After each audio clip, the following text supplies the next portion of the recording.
A norte, a Hora de Baco desta semana mostra dois projetos, a Casa de Vila Boa e a Quinta da Corga da Chã. Para ver ainda como funciona uma unidade móvel de vinificação semelhante a uma adega transportável. No sul, nas suítes Alba Resort & Spa, a gastronomia e os vinhos ajudam a seduzir um público exigente.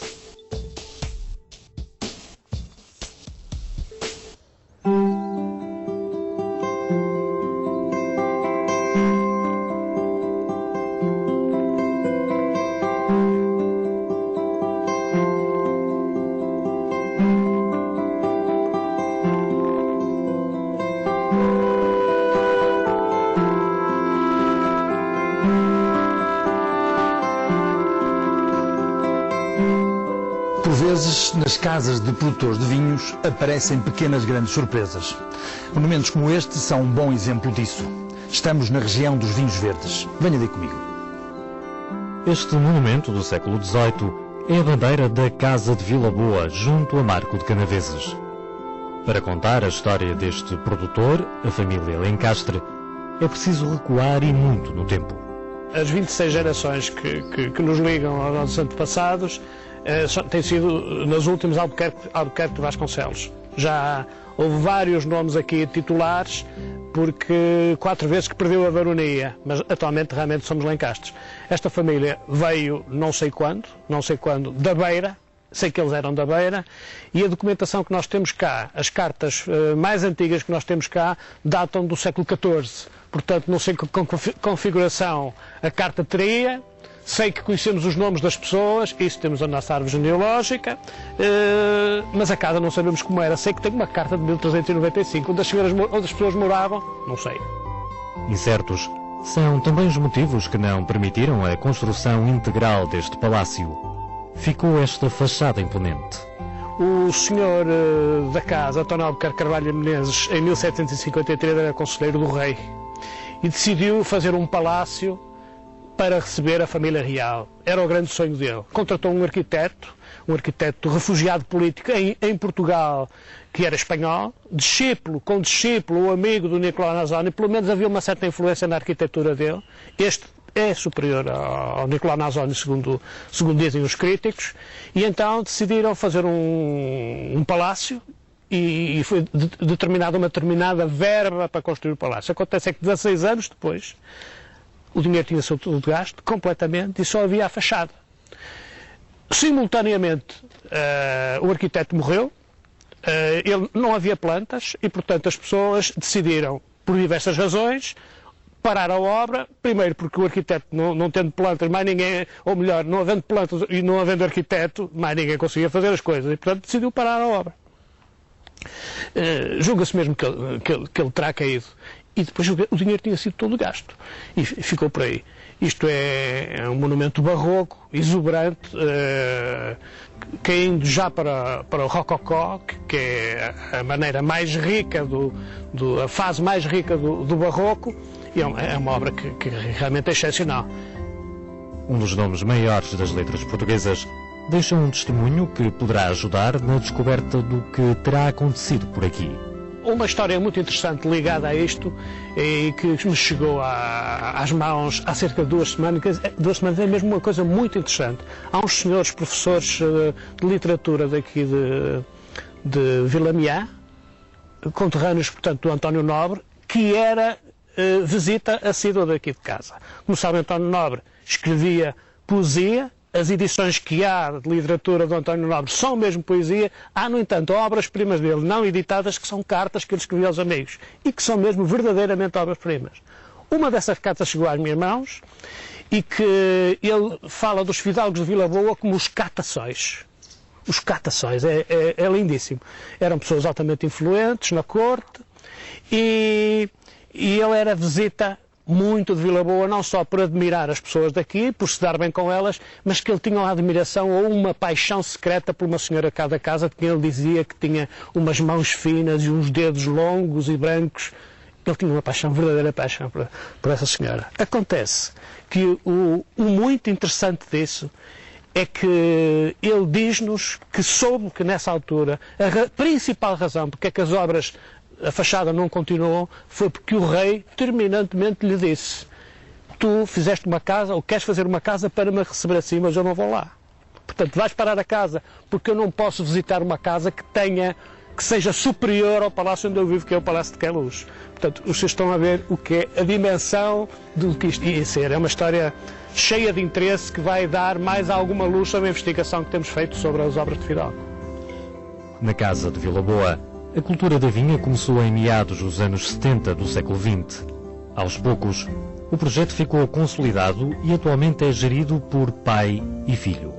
A dona da casa, na alta altura, era a tia da minha mulher, a Dona Maria Carolina Albuquerque Vasconcelos, que é uma senhora que morreu em 1991. E por um senhor a quem a região dos vinhos verdes deve muitíssimo, que era o engenheiro Pinho, que foi diretor da Comissão de Viticultura, a quem eu rendo as minhas homenagens. E ele incentivou a minha tia, em 1975, a fazer a primeira vinha numa determinada zona aqui de 5 hectares. Ela abalançou-se mesmo e fez uma plantação das castas principais aqui aconselhadas da região em cruzetas. Imediatamente após a plantação, 2 ou 3 anos depois, começou a engarrafar, ainda que muito timidamente, mas como naquela altura havia muito poucos produtores, o negócio foi florescente nessa altura. A par da produção de vinho, a Casa de Vila Boa tem apostado em iniciativas de enoturismo. A receptividade tem sido positiva, sobretudo da parte de turistas estrangeiros. Nós temos todas as condições para que o projeto vença. Penso que a situação do país é que não permite ainda que haja um movimento cidade-casas, porque há limitações. Porque, de resto, as pessoas da cidade adoram ir à aldeia e ver como é que as pessoas da aldeia vivem. Adoram saber como somos nós, o que fazemos, quando fazemos, como se fazem os vinhos. As pessoas adoram isso, têm uma curiosidade enorme, mas muito mais os estrangeiros. Aqui quem vem mais são especialmente suecos, noruegueses, dinamarqueses, especialmente gente do norte da Europa. E esse então é que tem uma curiosidade enorme sobre essas coisas. E é interessante, é uma curiosidade baseada em algo de muito concreto, porque eles chegam cá e conversam de igual para igual connosco. Com 40 hectares de vinhas espalhados por parcelas em redor da casa, Vila Boa conta uma produção média anual de 20 mil garrafas. Nós temos o Casa Vila Boa Chardonnay, que é um vinho 100% Chardonnay. Tem um pequeno estágio e fermentação em barricas de cascas de carvalho. Depois temos o Casa Vila Boa Trajadora, que é uma monocasta de trajadura também. E também passa por casca de carvalho? Não, sem estágio. É um vinho, pronto, normalmente que as senhoras gostam muito porque é um vinho já bastante adamado. Um vinho elegante. É um vinho elegante, portanto, e sabe muito bem. Depois temos este que estamos para casa, que estamos aqui a provar, que é o Escudo da Comenda, que tem várias castas, que tem trajadora, arinto e loureiro. Além dos brancos, a Casa de Vila Boa também produz um verde tinto, vinificado nestes tradicionais lagares em pedra. É um vinho verde tinto bastante conhecido aqui na região. Vendemos aqui num raio muito pequeno. Só vendemos aqui mesmo nesta zona, no Porto. Não se vende. Incipiente. Exatamente. O verde tinto é um vinho de claro consumo regional, sim, mas continua-se a produzir e tem evoluído positivamente. Tem acompanhado os seus irmãos brancos. Sim. Embora eu hoje em dia faço mais vinhos brancos do que vinhos tintos. Porque os tintos estão a perder um bocado de expressão. Não sei porquê, mas estão a perder um bocado de expressão. Mas o vosso verde tinto tem ali uma nuance este ano interessante em termos de castas, digamos. Estamos a fazer uma nova experiência com um bocado de touriga nacional, a ver o que é que dá. Damos um bocado de acidez às castas tradicionais aqui da região dos vinhos verdes, talvez dar-lhe um bocadinho mais de álcool e pronto, estamos a experimentar coisas novas. A casta tradicional do vinho verde tinto é o vinhão. Sim. Essa aqui é que dá cor, não é? Exatamente, o sangue de boi. Exatamente. Os vinhos Casa de Vila Boa e Escudo da Comenda têm preços entre os 4,5 € e os 6 €.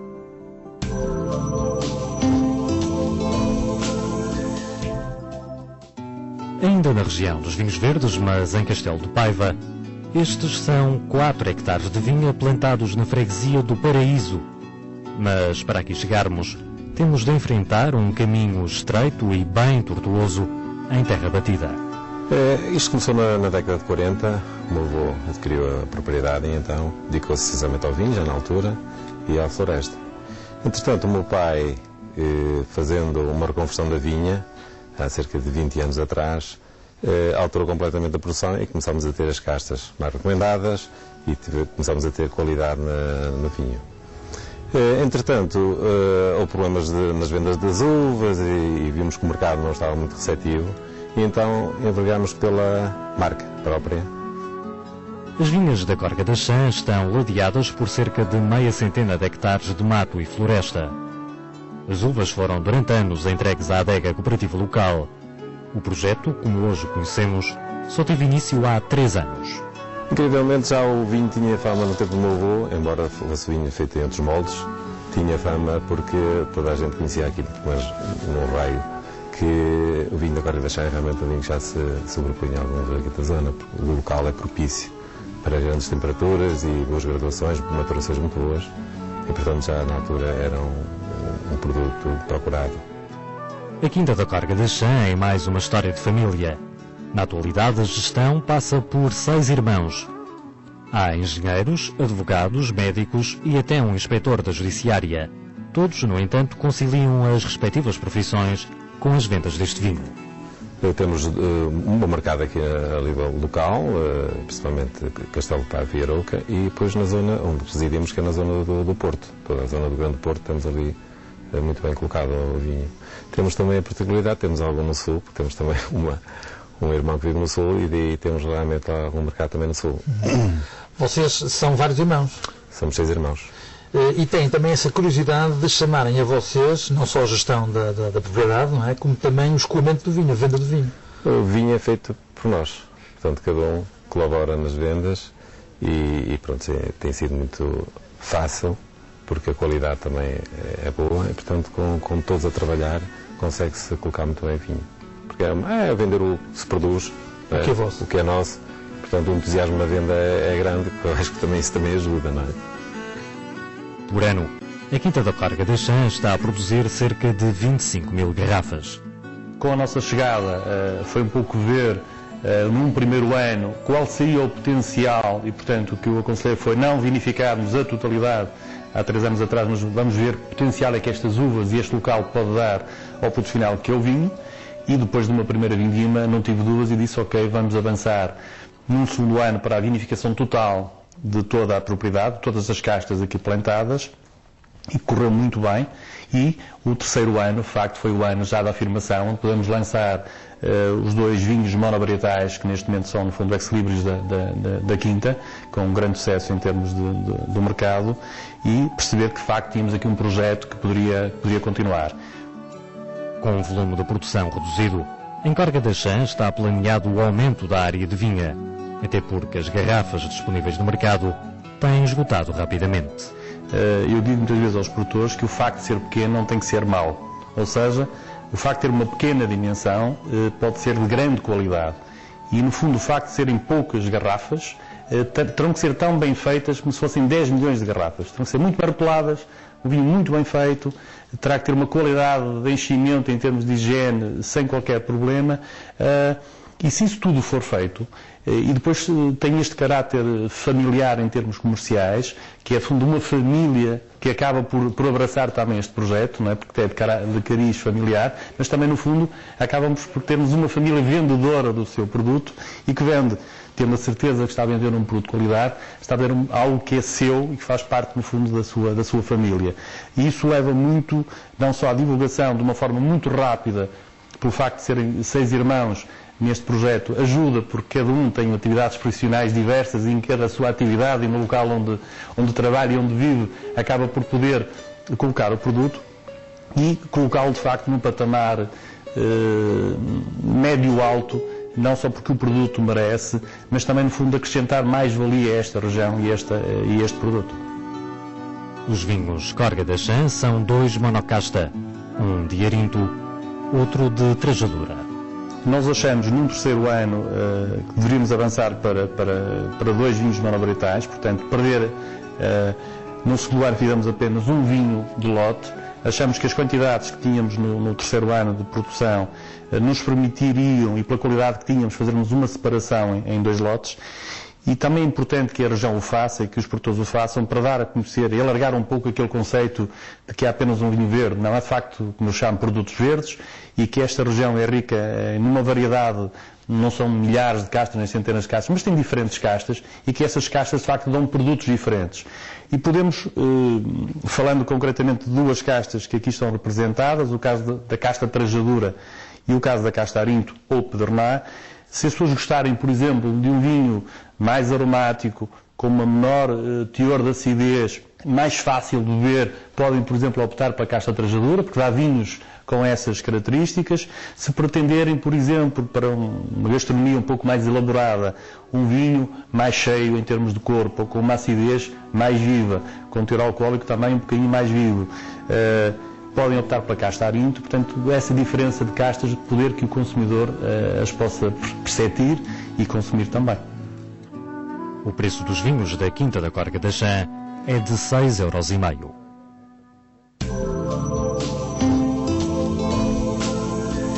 Esta semana vou falar de 2 vinhos muito curiosos, feitos por um homem que dispensa apresentações no mundo do vinho, Dirk Kniepor. Aqui associa-se ao seu grande amigo e músico Pedro Brunhosa e fizeram 2 vinhos chamados Luz. E dizem que onde há luz, há sombra. Pois digo eu, onde há branco, há tinto. Até porque eles fizeram 2 vinhos diferentes, um branco e um tinto, ambos do Douro, até na curiosidade das cápsulas, que são de cores diferentes. A do branco em cima é branca, a do tinto em cima é escura, e que nos proporcionam um imenso prazer. Um vinho branco feito de uvas de vinhas velhas, daquelas castas tradicionais do Douro que ninguém parecia gostar e que agora estão na moda, e muito bem, e um vinho tinto encorpado, proveniente de uvas de vinhas também muito velhas, de várias castas tradicionais do Douro, como Dirk Kniepor bem sabe e gosta de fazer. A única desvantagem, se calhar, são os preços. O branco 23 € numa boa garrafeira, o tinto cerca de 35 €. Mas vai ver que vale a pena.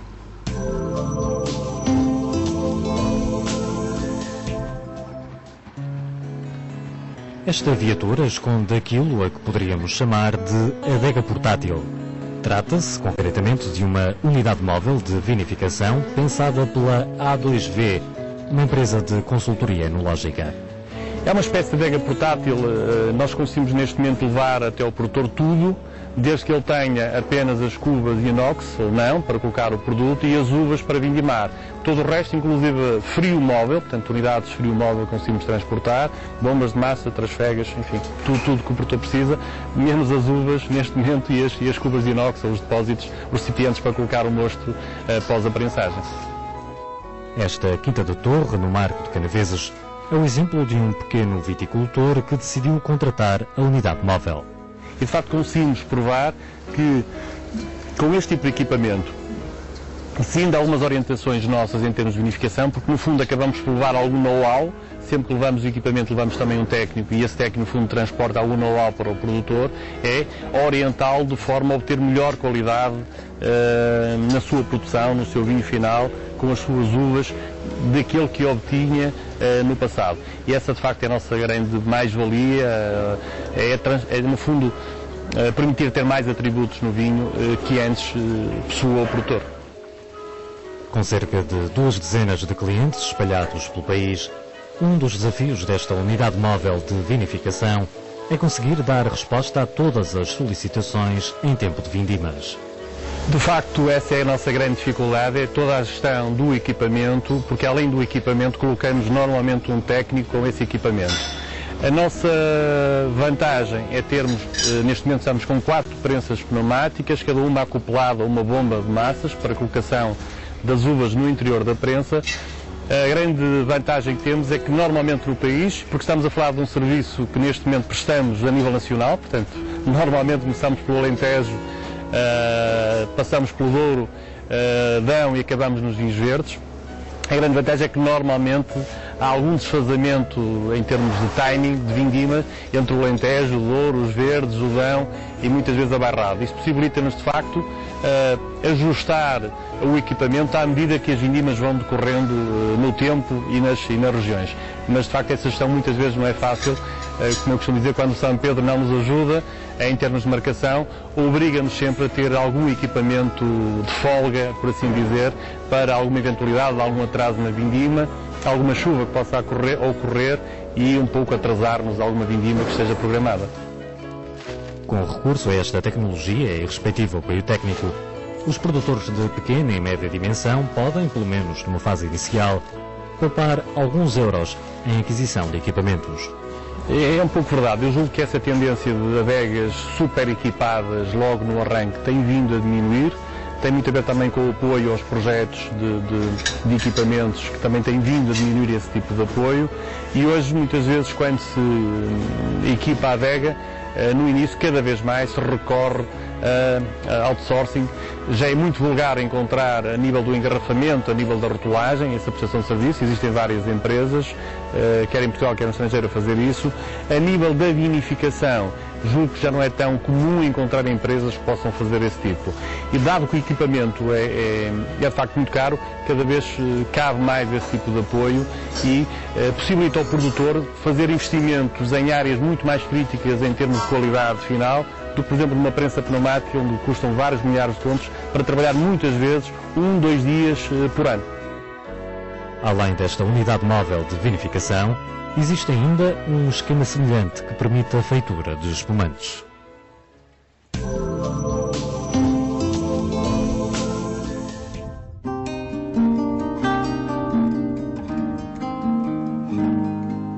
A fechar, a Hora de Baco viaja até à praia de Albandeira, em Carvoeiro, no Algarve. Entramos no Suites Alba Resort and Spa. De suítes, somos 50 suítes só, que dá uma certa intimidade. As pessoas que nos procuram vêm cá para descansar, para relaxar. Desde 1 ano e meio que estamos abertos, temos tido, enfim, grande sucesso. E já temos muitos repetentes, pessoas que querem cá voltar com grande agrado, não só pelas suítes, mas também a nossa gastronomia, que é importante. As pessoas que vêm cá também vêm para conhecer o Algarve, e neste caso disse muito bem a gastronomia, e vocês também apostam muito no vosso restaurante. Sim, o nosso restaurante, os dois. Lá acima o restaurante panorâmico, portanto um morgadinho, e depois aqui embaixo a Catedral dos Vinhos, que para casos específicos, grupos especiais, para jantares de menus de degustação, provas de vinhos, e temos aqui uma panóplia de vinhos nacionais que queremos divulgar, porque acho que temos grandes vinhos em Portugal e merecem ser, e a nossa clientela gosta muito. Vocês para isso também tiveram que investir num capital humano, ou seja, têm pessoas qualificadas, não só em termos de gastronomia, os chefes de cozinha, como também em termos de vinho, em termos de vinhos. Sim. Portanto, é importante que se saiba propor ao cliente o que é que temos muito de bom. Importante. Temos sempre o diálogo com o cliente na matéria que estamos a tratar, que é o vinho. Temos as canções de alto gabarito, ambos ruis, ambos chamam-se ruis, e com grande sucesso. Eles, de facto, fazem um trabalho muito bom, as pessoas gostam de ouvir falar de vinhos, não só nacionais, também estrangeiros. Nós somos muito procurados por clientes alemães e ingleses, nomeadamente. Em termos de vinhos, não só à refeição, pelo que eu sei, mas também como provas de vinhos. Vocês organizam aqui provas de vinhos? Organizamos provas de vinhos. Normalmente para grupos cerrados, quando é o caso, e também para a nossa clientela individual, uma vez por semana fazemos sempre a nossa prova de vinhos, que é bastante procurada e com grande sucesso, na amostra que temos nos nossos vinhos nacionais, sobretudo. Vocês apostam claramente nos vinhos nacionais? Claramente os vinhos nacionais. De todo o país? Douros, nos Alentejos, mas sobretudo o Douro, enfim, e também o Alentejo, e todas, enfim, as regiões são todas contempladas, as boas regiões. E como é que tem sido a reação dos clientes, em termos gerais? Boa, muito boa. Nos clientes estrangeiros nós notamos uma coisa curiosa, é que depois querem ver lá fora os vinhos ótimos que cá provaram e nós não sabemos onde é que eles iam de ir buscar. O Suites Alba Resort and Spa disponibiliza ainda um serviço diferente. Quem quiser pode ter um chefe a cozinhar na própria suíte. Sim, o chamado chefe à la carte, onde nós cozinhamos diretamente no quarto do cliente, na cozinha, pronto. Com o menu à escolha do cliente, e é tudo elaborado diretamente mesmo à frente do cliente. Pode ser para um aniversário ou aniversário de casamento. Muitas vezes é mais para um casal que queira estar fora do restaurante e estar... Mais recatado. Isso mesmo. O que é que me vai propor para fechar este programa? Então hoje temos o peixe, que é um robalo de linha, com uma farsa de camarão em crosta de pão tradicional e uns legumes da horta, frescos sempre, com um molho de tomate. Robalo de linha quer dizer que é robalo da nossa costa, é um robalo de mar, não é? Sim. Tentamos sempre trabalhar com os produtos da nossa costa e o mais fresco possível. Depois, para a sobremesa? Para a sobremesa, como estamos em Portugal e acho que Portugal, país quente, a azeitona, temos um dueto de azeite, bolo de azeite, congelado de azeite, e acho que é a mistura ideal para os dois. Para acompanhar estas delícias que o Ricardo me propôs, vou sugerir 2 vinhos completamente diferentes.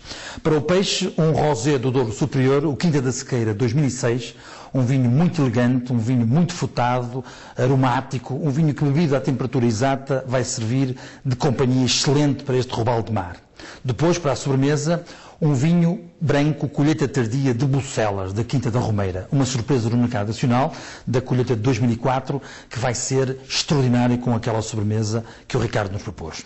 Despeço-me até ao próximo programa. À vossa saúde.